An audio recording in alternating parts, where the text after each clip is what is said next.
நன்றி தலைமை தாங்கும் உறுப்பினர் அவர்களே.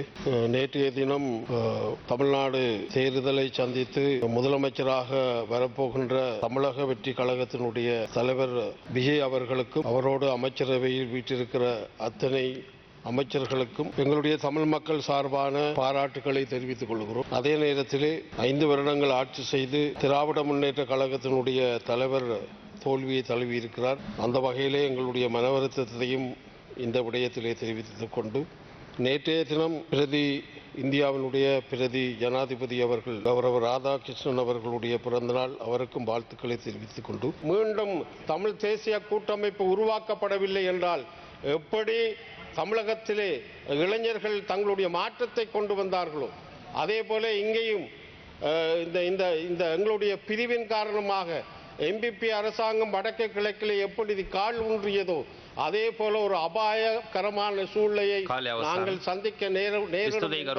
சொல்லிக்கொண்டு ஒற்றுமையை நாங்கள் பலப்படுத்த வேண்டும். தமிழ் விடுதலை இயக்கம் அதற்கு தயாராக இருக்கிறது என்பதை சொல்லி முடிக்கின்றேன்.